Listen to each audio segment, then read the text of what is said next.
Bueno, muy buenas tardes, muchas gracias por acompañarnos acá y allá en este pequeño evento en torno a la reunión gran colombiana, una discusión desde el arte y la historia. Mi nombre es Camilo Vázquez, voy a ser el moderador en esta conversación que vamos a mantener David Figueroa, historiador y antropólogo, y Sergio Enciso, artista. Vamos a empezar con un pequeño contexto. La reunión gran colombiana es una obra de Antonio Caro, una propuesta. Le pido disculpas a los que ya conocen esta historia, pero voy a dar mi contexto breve. En el año 2012, Antonio convoca en la Quinta de Bolívar a una reunión gran colombiana y nos invita a conversar en torno al mapa que tengo acá atrás y el mapa que tenemos acá en la sala a mano derecha. Esta propuesta de este croquis, de este mapa, da mucho de qué hablar y es bien interesante cómo Antonio en el 2012, desde un lugar histórico como la Quinta de Bolívar, hace una alusión al pasado y su relevancia en el presente. Lo que me interesa hoy entonces es poder empezar a conversar sobre el rol que tiene este imaginario del pasado, esta historia que estamos narrando y su lugar hoy en día. Por eso la conversación entonces es entre la historia, pues, que la representa cada David, y el arte que la representa Sergio. Pues dicho esto, la primera pregunta que les quiero hacer a ellos es, bueno, ¿ustedes qué ven en esta obra, en este croquis que tenemos atrás, y en qué sentido les habla de esta noción de nación? Entonces no sé quién quiere empezar, si David o Sergio, para empezar la conversación. Arranco yo. Bueno, buenas tardes, David Figueroa. Y con respecto al tema que nos convoca hoy, y en esencia la idea de la forma en que un concepto se vuelve una imagen, esa imagen se vuelve un propósito para una sociedad o un grupo de personas, pues la idea de la Gran Colombia en buena medida está muy rodeada de un relato muy profundo de ficción, en la medida de que las naciones pues básicamente se construyen en buena medida sobre proyectos todavía no materializados, ¿sí? Sobre proyectos que o en el mediano o en el largo plazo se buscan materializar o que tal vez nunca se materialicen.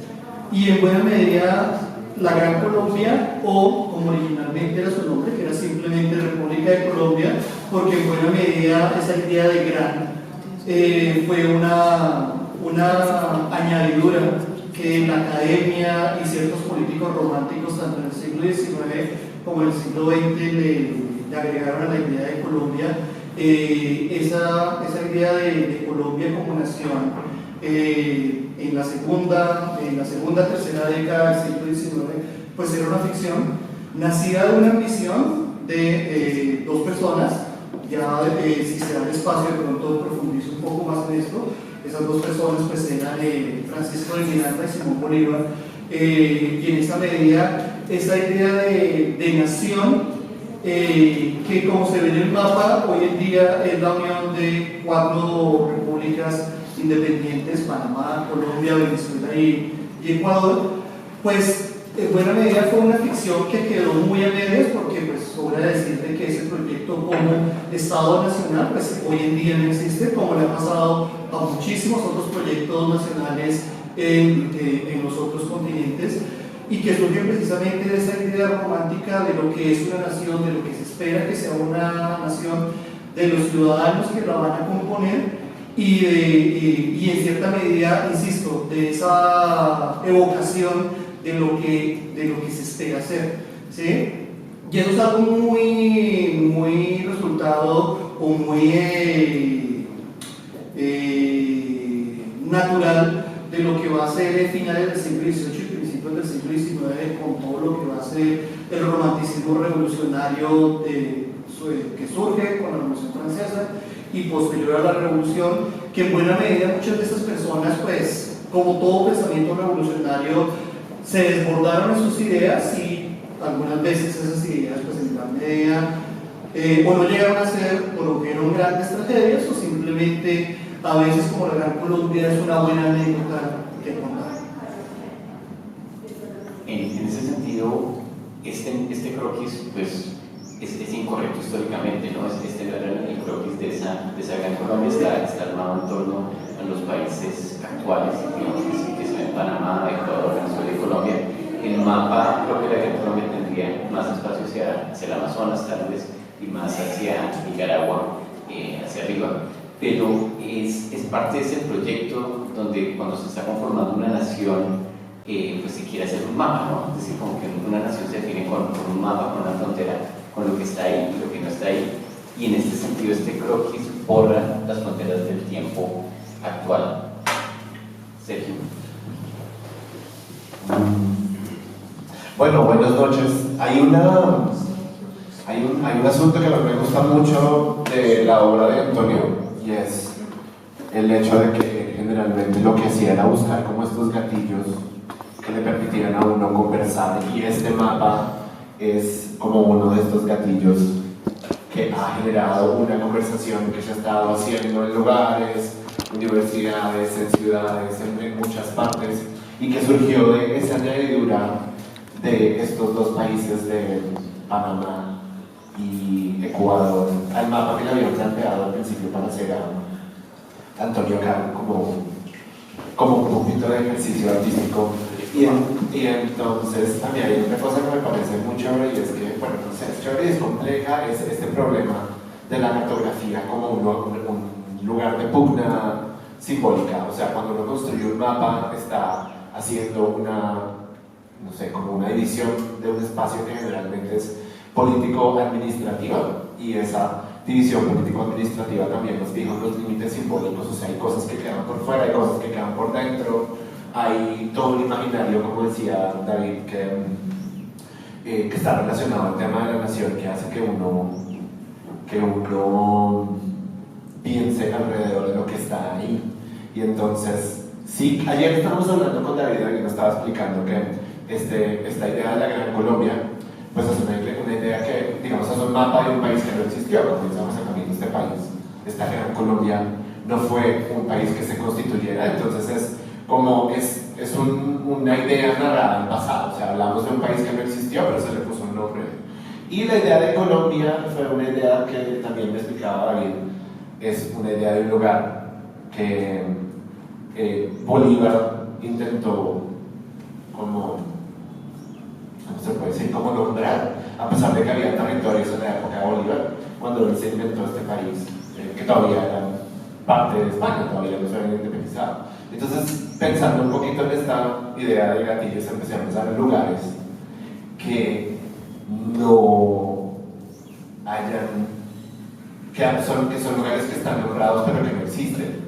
Y entonces a mí siempre me ha llamado mucho la atención la idea de las localidades bogotanas. Entonces, pensando en este mapa de lugares que existen políticamente y administrativamente, como son los países con las localidades bogotanas que se constituyeron en los 70s y que luego ¿cómo se dice? Después de la Constitución del 92 ya se constituyeron, ya se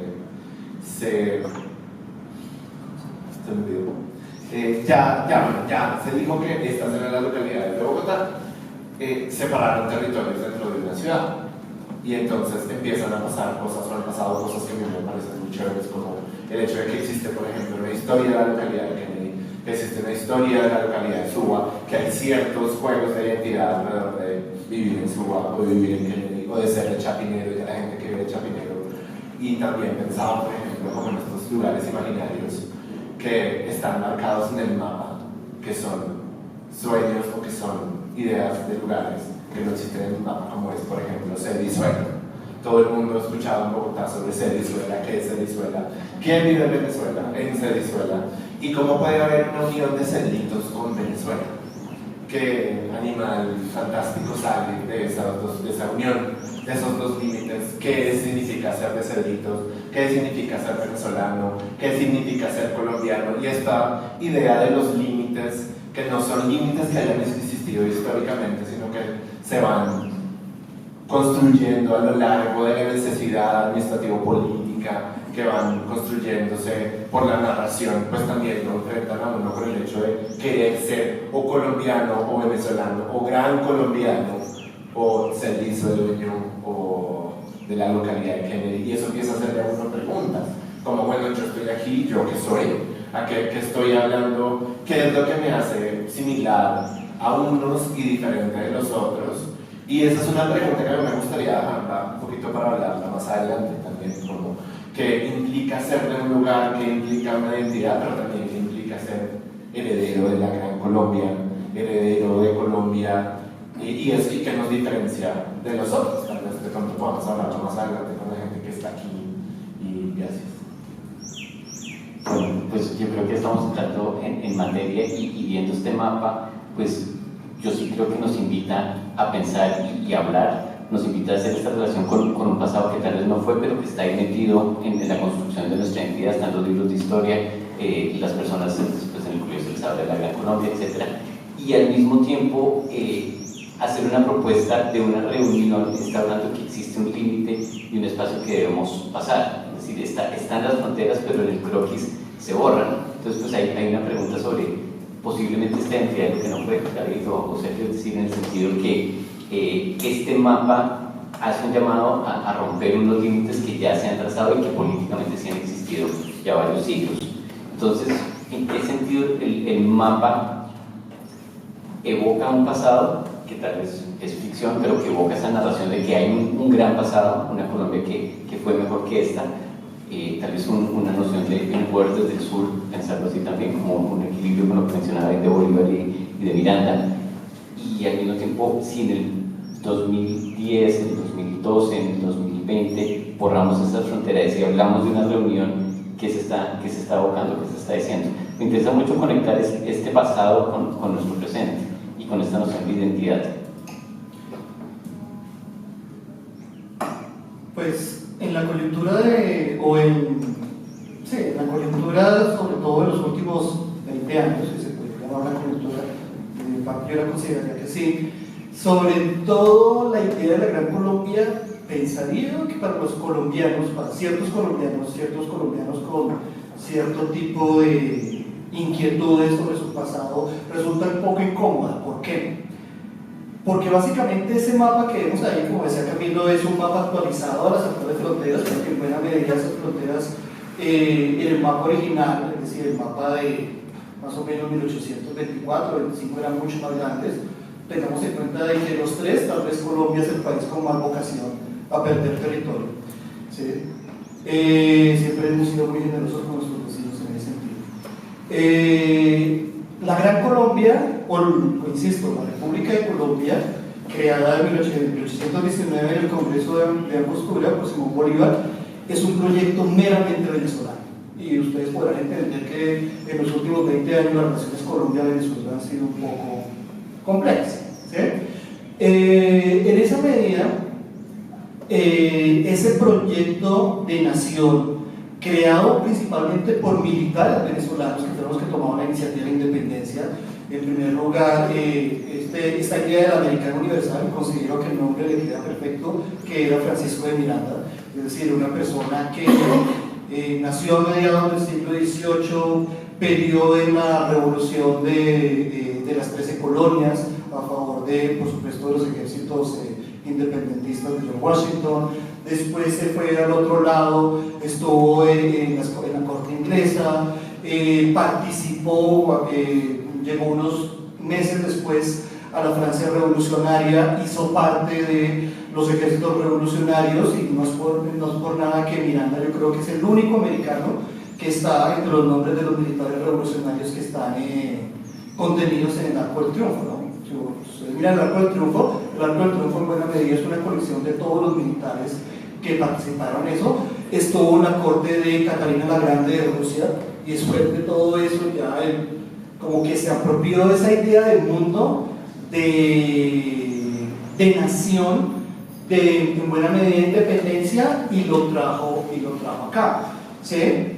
Por eso también en un principio mencionaba que en buena medida está la historia de una ambición considero que positiva en ese sentido, pero una ambición desbordada, porque originalmente el proyecto de Miranda, el que él tenía planteado, era una gran federación de colonias españolas, es decir, desde lo que era la Nueva España, en buena medida lo que hoy es México, hasta la Patagonia, que iba a funcionar bajo una monarquía constitucional cuyo emperador iba a llevar el nombre de Inca, ¿sí? Y que iba a tener un parlamento que lo asesorara, es decir, un romanticismo desbordado, y que posteriormente Bolívar lo retoma, lo acota un poco, sobre todo a partir de la Carta de Jamaica, y lo circunscribe básicamente a lo que es la parte norte de Sudamérica, ¿sí? Y algo que es importante en esta idea del pasado son los símbolos y los nombres, y en esta idea de cómo vemos el pasado. ¿Por qué? Porque originalmente Colombia va a ser la unión de 4 territorios que son Panamá, Ecuador, Venezuela y la Nueva Granada. La Nueva Granada, durante 80 años más o menos, 70 años, fue el nombre original de lo que actualmente es Colombia. Primero como República de la Nueva Granada, apenas se disuelve esa primera República de Colombia. Posteriormente, 50 años después, más o menos para 1858, se dan los primeros intentos de federalismo y se crea la Confederación Neogranadina, y solamente hasta la Constitución de Río Negro, en 1863, ahí sí no sé por qué razón, se retoma el nombre de Colombia, ¿sí? Para la creación de los Estados Unidos de Colombia, y con la Constitución del 86, pues el nombre que tiene original hasta el día de hoy esta nación, República de Colombia. Y aún así, en medio de estos nombres del pasado, es decir, muy pocos colombianos saben que, como les digo, durante las primeras 5 o 6 décadas, esta nación fue República de la Nueva Granada, no República de Colombia, porque insisto, ese era un proyecto venezolano, y como sabemos, pues Bolívar básicamente en 1829, 1830 sale como la persona más detestada de este lugar, ¿sí? Que eso en buena medida lo que también García Márquez en su novela El general en su laberinto. Entonces no entiendo la razón por la cual se retoma, pero aún quedaban sesgos de su unión. Por ejemplo, en buena medida, ¿qué va a mantener ese mito original, esa idea, entre comillas, de ese pecado original? Sobre todo para a excepción de Panamá, de Colombia, porque también es Colombia, Ecuador y Venezuela, la bandera. Y esa bandera, ¿quién la creó? Francisco de Miranda, ¿sí? Francisco de Miranda fue el que creó esa bandera tricolor, y por alguna razón estos 3 estados, a excepción de Panamá, que Panamá tiene una historia ahí particular, pues básicamente que la bandera panameña en buena medida ya surge con ese proyecto en la antesala de la separación con Colombia a finales del siglo XIX, principios del siglo XX, pero como les digo, se mantienen estos tres estados, Ecuador, Colombia y Venezuela, esa bandera tricolor con algunos matices. Sabemos que la bandera de Ecuador hoy en día es la fusión tanto de la bandera como del escudo, mientras en Venezuela es la bandera, el tricolor, por supuesto, las franjas tienen unas dimensiones distintas y las estrellas representan los distintos estados venezolanos. Entonces hay algunos elementos de esa permanencia, pero si uno revisa el pasado, también puede ver que en buena medida este proyecto ambicioso nació muerto, primero, porque era el proyecto de personas que tenían una visión, si se puede decir, universal, y que consideraban que los mapas lo podían contener todo, ¿sí? Como a veces suele suceder que el papel lo aguanta todo, pues los mapas también lo aguantan todo. Si uno mira la historia, pues básicamente es de estados, de proyectos de estado que ya no existen. Algunos buscan rearmarse y eso sigue causando los profundos dolores de cabeza el día de hoy, ¿sí? Las banderas también lo pueden aguantar todo, y en buena medida uno puede darse cuenta que en medio de una hermandad de colores como amarillo, azul y rojo, también hay unas profundas diferencias entre lo que ha sido en el pasado y lo sigue siendo hoy la idea de pueblo, si se puede decir, ecuatoriano, colombiano y venezolano. Entonces, lo que estamos viendo constantemente cuando se revisitan estos o se visitan estas situaciones, estas experiencias, ¿sí? Es como un contrapunteo entre lo que yo quiero saber de mi pasado y lo que no me interesa saber, lo que estoy en capacidad de romantizar, ¿sí? Y lo que básicamente quiero dejar de lado y volver básicamente como una anécdota y no más. Es interesante porque el mapa lo puede contener todo como imaginar en la cabeza. Menciona David el tema de las banderas y en la obra de Caro pues también vemos este tema del surgimiento de las banderas, la bandera con el Colombia abajo, la bandera de minería, y en ese sentido estas obras tienen una pregunta profunda sobre la identidad y sobre la nación, y me atrevo a decir también en torno al límite. En el momento que Caro quita los límites en su croquis, al mismo tiempo está dejando por fuera otros límites, ¿no? Ahí hay un discurso muy claro sobre lo que entra y lo que no está. Me llama también la atención que desde hace 10 años se plantea esta noción de reunión, porque una obra que es La Gran Colombia, que pueden ver acá fragmentos en la sala, que era este mapa que construía y después de construir en una acción plástica en los sitios, y otra es ya esta propuesta de la reunión, que como lo menciona Sergio, me atrevo a pensar que es, o las en las que participamos, es un acto mucho más verbal. Esa reunión está en la palabra, reuniendo personas de los diferentes territorios a hablar sobre este proyecto de la Gran Colombia. Aunque el mismo Antonio nos lo dijo en una entrevista que pues, la Gran Colombia fue un fracaso que nunca fue, es decir, es esta idea que queda ahí pero que nunca se materializa, pero que nos sigue moviendo. Sergio, entonces, adelante.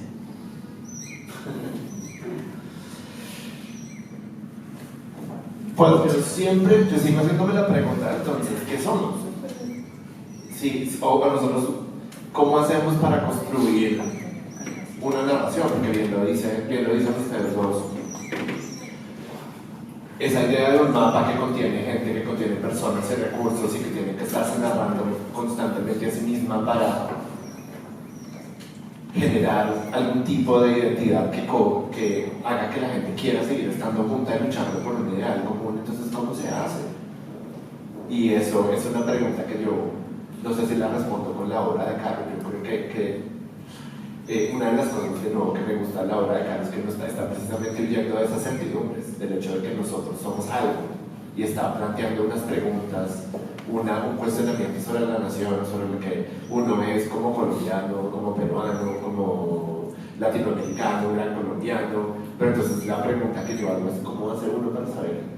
Entonces eso como es, a través de la música, a través de la pintura, a través del arte, a través de la narración. Creo que seguir narrándonos como colombianos es importante, pero a lo que uno llega siempre es a más preguntas y a menos certezas. Y yo pues entonces sigo preguntándome, por ejemplo, entonces, ¿qué es ser de Cerritos? No solamente Colombia, sino de esos pequeños lugares. Y esa es una pregunta que les hago a ustedes, como también ahorita les saqué en estos lugares mucho menores. ¿Qué hace uno todo el tiempo para construir una identidad común que nos sirva para llegar a algo si todo es un proyecto fallido? No sé, y le pregunto a la gente. Pues me gusta la pregunta y siguiendo un poquito como esta idea de que la reunión colombiana tal vez es más la conversación, voy pensando que vamos a abrir el micrófono al público para que pues, cuenten qué ven. El proyecto de Caro está atravesado por esos temas de identidad, de historia, de pasado, de nación. Está, repito, la bandera, está Colombia Coca-Cola, que también gira en torno a la identidad, está este mapa de la Gran Colombia, y si miran acá hacia la izquierda en la sala, pues está la mata de maíz, ¿no? Que también es como una forma de condensar, o por lo menos poner una problemática de lo que es o no es América, ¿no? Hay muchas anécdotas sobre Antonio, una que estaba muy desubicado en Brasil, y cuando comió una arepa como que dijo, estoy en América porque estoy comiendo arepa, maíz. Entonces, pues no sé si es leerlo demasiado, pero hay un juego también con condensar una identidad a través de ciertos símbolos. Cuando Sergio dice, bueno, ¿quién me hace esto? ¿En qué juego entro yo para decir esto se me identifica y no me identifica? ¿Por qué me identifica a mí el maíz y no el trigo, por ejemplo? Eso es una pregunta que me hago yo. No No sé si quieres decir algo de Sergio. Sí, hay una historia que a mí siempre me ha gustado mucho sobre este asunto del mapa, y es un dato que me encontré cuando hace tiempo hicimos la investigación sobre la localidad de Kennedy. Resulta que hay un libro que se llama Hijos de las Estrellas, historia de la localidad de Kennedy. Kennedy es una localidad en Bogotá que es de las que más se ha estudiado a sí misma. O sea, la gente, por alguna razón, en Kennedy ha estado haciendo videos para YouTube, escribiendo libros, contando cuentos, haciendo trabajo social, mucho más que otras localidades. O sea, no hay como otros trabajos, no hay otras localidades de Bogotá que se hayan narrado tanto a sí mismas como la localidad de Kennedy. Y hay dos personas que no recuerdo el nombre que escriben este libro, y ellos hacen un trabajo que me parece muy bonito, porque ellos dicen que la localidad de Kennedy no comienza con John F. Kennedy. Como que hay una idea de que la localidad de Kennedy comienza con ese hecho histórico, que es el de una persona importante que llega y se convierte en el detonante de la historia. La gente narra la historia desde ahí. Y nosotros estamos también aquí como hablando del mapa de la Gran Colombia, como si Colombia comenzara ahí. Y resulta que lo que ellos hacen es apropiarse de la historia desde la localidad de Kennedy, que a mí me parece como paradójico, divertido. El hecho de decir, bueno, vamos a contar este pedazo de la historia de nuestro pueblo, pero nosotros somos dueños de la historia desde la Laguna de Fonse. La Laguna de Fonse es el nombre que se le dio a la masa de agua que estaba encima de la sabana de Bogotá, que mucha gente le dice la Laguna de Humboldt, pero ellos dicen, no, la historia de la localidad de Kennedy empieza con esa agua, con esa laguna, hace millones y millones de años, que es lo que a nosotros a veces se nos olvida. Como que nosotros nos paramos en la historia, pero desde la conquista, desde la construcción de la nación. Pero pues esta historia también es hija de muchos otros años más. Y eso me gusta mucho porque me parece también es que es bastante poético. Es como, contemos la historia de esta casa, de esta galería, contemos la historia de Casa Riegler y de Antonio Caro, pero no desde el momento en que se construyó esta casa, sino desde que existe el primer poquito de agua que estuvo acá. Y ellos lo hacen de forma magistral. Es un poquito como hippie el asunto de pensar que lo voy a narrar como hijo de las estrellas, pero sí, y eso me parece que es como supremamente interesante. Y también de este mapa y esta idea de reunirnos a hablar de la Gran Colombia, creo que se nos queda como pequeño en esa idea de verlo desde ahí, desde ese lugar, porque además nosotros tenemos una historia común mucho más grande. No sé, me gusta pensar como México para México es México desde los Olmecas, pero nosotros somos Colombia desde hace muy poco. Y entonces, pues, ¿qué pasa con todo eso que estaba ahí? Ya. Bueno, no sé si ya tiene algún comentario adicional antes de que pasemos a que el público participe si quiere.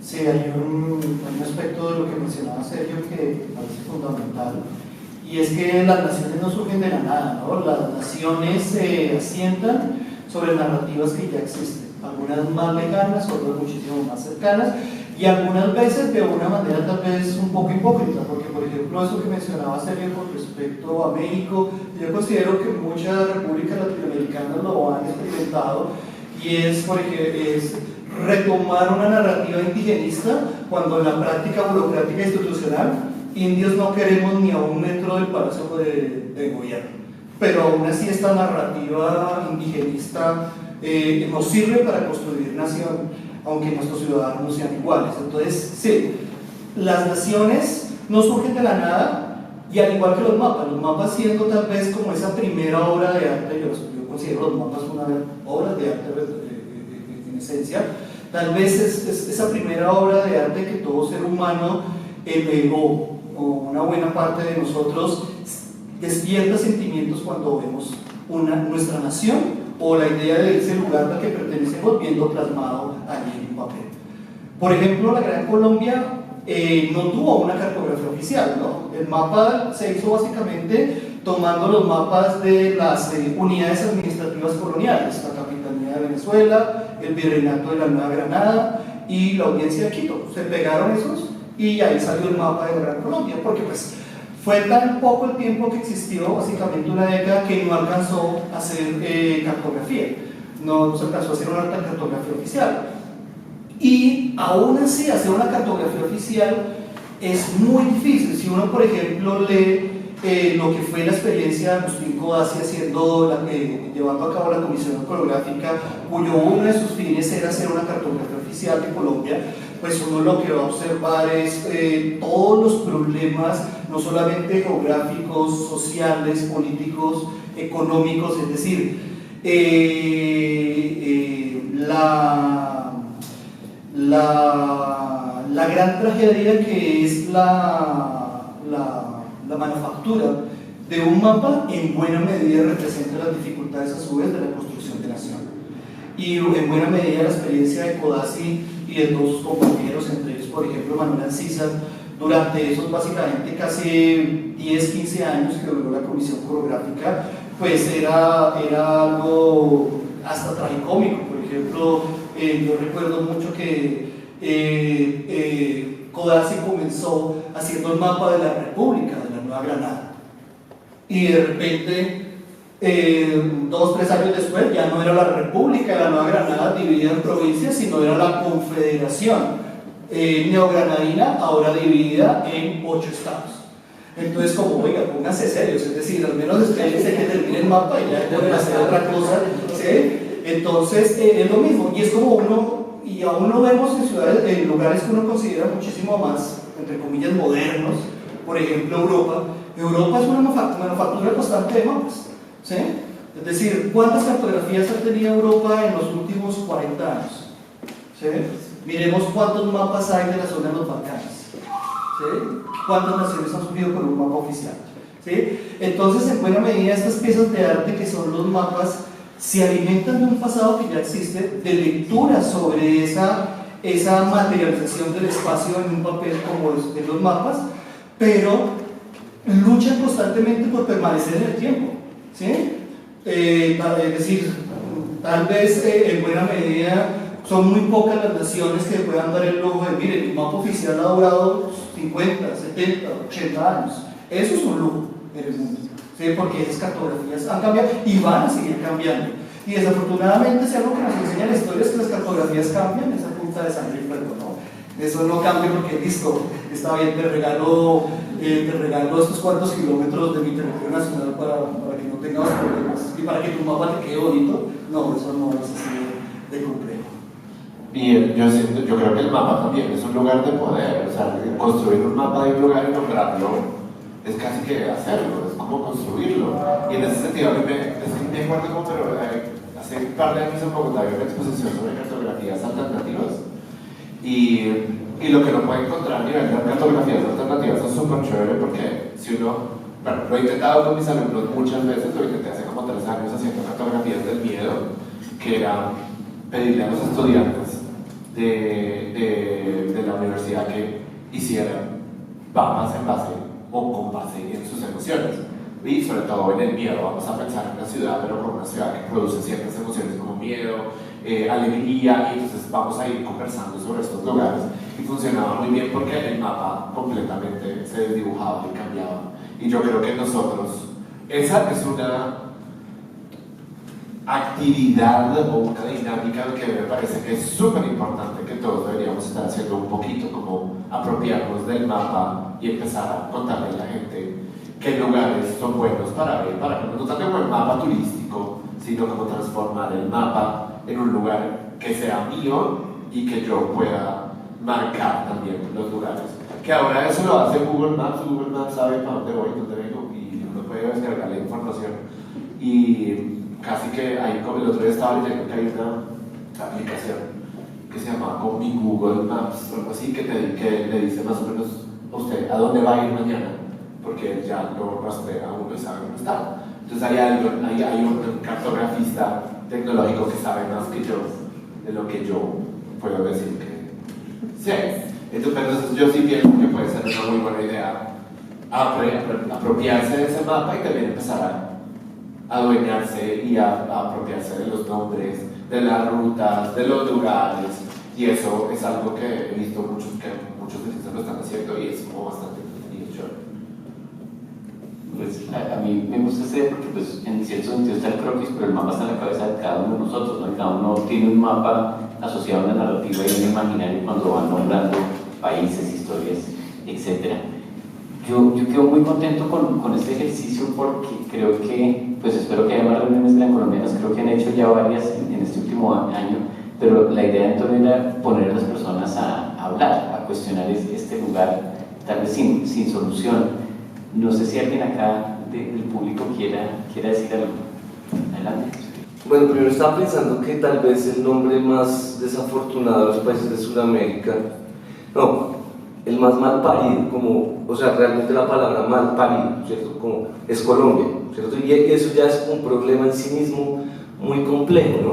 Y entonces como que me parece interesante la acción de casi imperialista de abarcar un territorio gigantesco, ¿no? Y después fragmentarlo, porque es igual lo que pasa en Colombia, ¿no? En Colombia, incluso yo pensaría que Antioquia y Cundinamarca podríamos ser dos países a veces distintos, como de reglas distintas, o donde hay cosas pequeñas muy distintas. Por ejemplo, uno llega a Medellín y hay que adelantar por el carril opuesto al que adelantamos acá cuando sale eso, y hay como unos signos y unas identidades muy diversas, ¿no? Me parecía bonita esa imagen de que Colombia se acabara a través de regalarle el territorio a otros países. Creo que sería como un bonito final para este país, ¿no?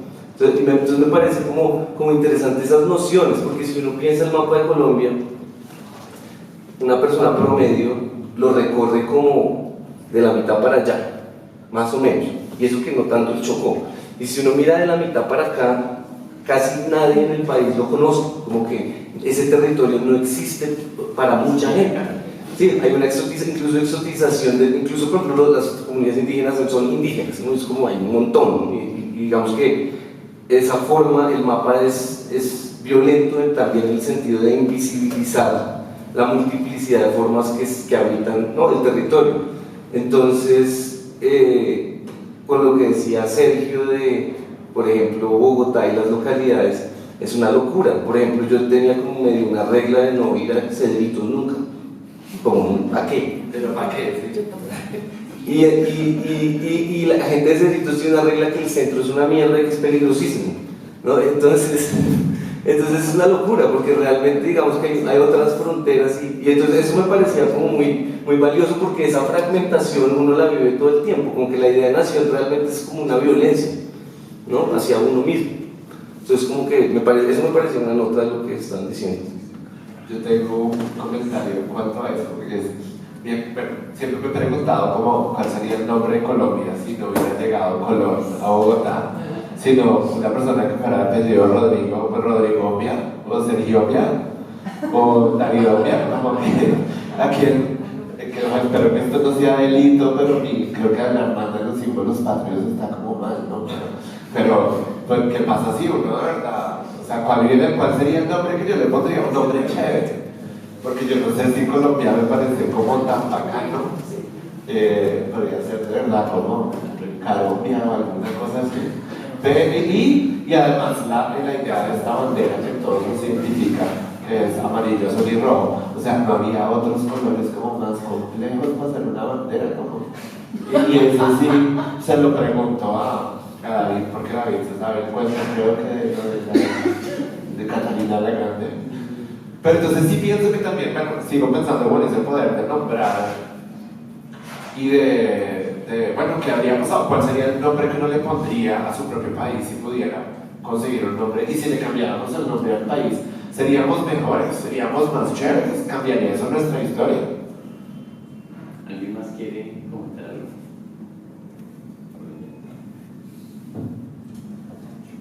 Cantamos el himno nacional para Cuando uno pone a la gente a hacer interpretaciones o ejercicios con los mapas, hoy en día se dan unos resultados pues muy particulares. Yo a mis estudiantes de segundo semestre los pongo a hacer, decir, guarden todos, saquen una hoja, leo un mapa de Colombia, ¿sí? Y en un grupo de 30, 25 se les olvida un detalle fundamental: el archipiélago de San Andrés y Providencia. Y yo les digo algo que es también fundamental. En Nicaragua, todo el mundo, desde una edad básica de escolaridad, tiene en su imagen mental de su mapa que el archipiélago de San Andrés y Providencia hace parte de Nicaragua. no como lo dejó la Haya, sino todo completo, ¿sí? Pero acá pues no. Y lo que decía Felipe con respecto al mapa, yo muchas veces digo, Colombia básicamente es el mapa que a veces se veía, yo creo que ahora no se ve tanto, en las tiendas de Juan Valdés, de donde están las principales, se puede llamar variedades de café gourmet colombiano. Es decir, Colombia es un país andino. Pero el Chocó y el otro resto, básicamente, esos son territorios que, como podemos darnos cuenta, pertenecen a grupos no precisamente legales o otro tipo de personas que, por ejemplo, la idea de frontera no los manejan ellos, ¿no? Así como hay comunidades como los guayú, para los cuales la idea de frontera no les aplica y están en el derecho a que no les aplique, porque, pues, es decir, Colombia y Venezuela, es decir, para ellos es lo mismo en la península de La Guajira. Pues todos los grupos armados de todos los calores y sabores que tenemos en este país, pues no dicen, no, yo solamente voy a delinquir acá hasta que llegue a mi frontera, pero yo en Venezuela y en Brasil y en Ecuador no me voy a meter, porque el mapa me indica hasta dónde llega mi grado de delincuencia. No, ¿sí? Entonces, es un ejercicio de poder, también es un ejercicio de respuesta porque lo vemos constantemente, es decir, tal vez un chiste que todavía va a seguir de moda, tal vez un año más, y es el candidato que no sabía que había una capital departamental o un departamento con X nombre, ¿sí? Porque, sí, yo qué carajo tengo que saber que hay algo que se llama Bopes, ¿sí? Es decir, si allá los micos no votan, según ellos, ¿sí?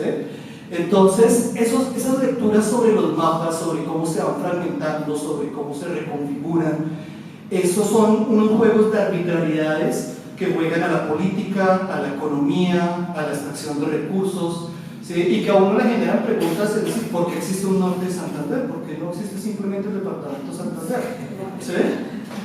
¿Por qué Yopal lo separaron de Boyacá? Porque Yopal era parte de Boyacá, ¿sí? Yo me imagino que cuando el Casanare, el departamento de Casanare, me imagino que cuando se desarrolló la industria petrolera en el Casanare, pues lo separaron comunidad administrativa precisamente para eso. ¿Por qué el viejo Caldas se fragmentó en 3 departamentos?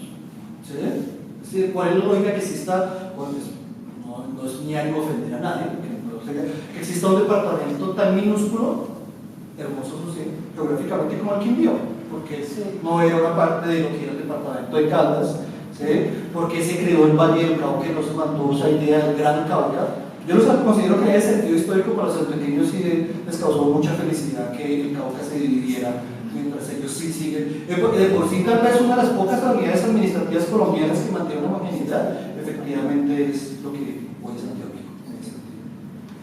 Yo creo que eso se vuelve, esa pugna y ese ejercicio del poder se vuelve muy evidente, sobre todo cuando vienen las elecciones, ¿no? ¿Qué nos pasó? O sea, como que sí, somos un país pluricultural, reconocemos las identidades y los derechos de las personas, pero un negro en el poder, ¿cómo así? No, o sea, ni como nadie. O, por ejemplo, creo que estuvo muy presente en esa discusión sobre la nueva constitución chilena en la que se pedía que había en la que se propuso que había territorios que tenían un sistema diferente que eran los territorios indígenas, que no son muchos, son como algunos pequeños, se me olvidó el nombre de los mapuches, sí, como los mapuches han estado pidiendo durante muchos años que se les reconozca la autodeterminación, pero entonces se volvió un problema muy barraco, las noticias falsas alrededor que ellos ya se iban a volver a otro país, que no sé qué, y es un sistema que, por ejemplo, ya existe el reconocimiento de la autodeterminación de las comunidades indígenas en México, no sé en Colombia cómo se maneja, pero en México ya existe, hay lugares en donde hay unos sistemas políticos que los rigen a ellos y tienen la posibilidad de también adscribirse a la vida nacional, pero eso no ha destruido la nación, no ha acabado con el sistema político, pero se dice que cada vez que hay unos nuevos actores que están pidiendo algo de independencia, pues esto ya va a ser no, y al final eso termina pasando. Pues respetando el tiempo que hemos planeado, damos cierre a esta conversación, pero pues si quiero hacer la invitación y ojalá que muchas personas hagan esta discusión en torno a la Gran Colombia. Digamos que a mí me parece que es una iniciativa que esté de acuerdo uno con la noción de Gran Colombia o no, pero sí es un cuestionar el ahora y el cómo nos relacionamos. Están muchos elementos presentes en ese mapa, en esos croquis, están los límites, están unos narrales, está una visión de las historias, también está una visión de las ficciones, ¿no? Porque nosotros nos movemos entre muchas ficciones y recordando a Antonio, pues yo creo que lo que le interesaba era que la gente se reuniera a cuestionar eso. Estoy de acuerdo con él o no, y si se ponía bravo no era otra cosa, pero en el fondo era invitar a conversar, invitar a la reunión, y creo que ese juego de esta unión que fue la reunión, tal vez no es romper las fronteras, pero sí volver al gesto de reunirnos, y por eso en este año, donde él había planeado esta reunión gran colombiana, queremos hacerle pues, su reunión. No quiero aclarar, esto no es un homenaje, es como prolongar el proyecto, y ojalá muchas personas que lo habían conocido, que no lo habían conocido, sigan con esta discusión. Sé que durante muchos años se trabajó con diversos artistas de Ecuador, de Venezuela, de Colombia, de Panamá, y se están armando proyectos y cuestionamientos en torno a estas narraciones, pero creo que también podemos desbordarnos un poquito más allá del arte, y como pueden ver acá, pues tanto Sergio y David, que tienen una postura de una disciplina, terminaron hablando de otras disciplinas, y en ese sentido, pues yo creo que la problemática es transversal, interdisciplinaria. Por último, pues quiero agradecer a la Galería Casas Reiner, a todo su equipo, por habernos permitido estar en este espacio, por pues, tener la reunión con una curaduría muy especial, y a las personas que nos acompañaron acá, muchísimas gracias, y a los que nos acompañaron en live también, muchas gracias.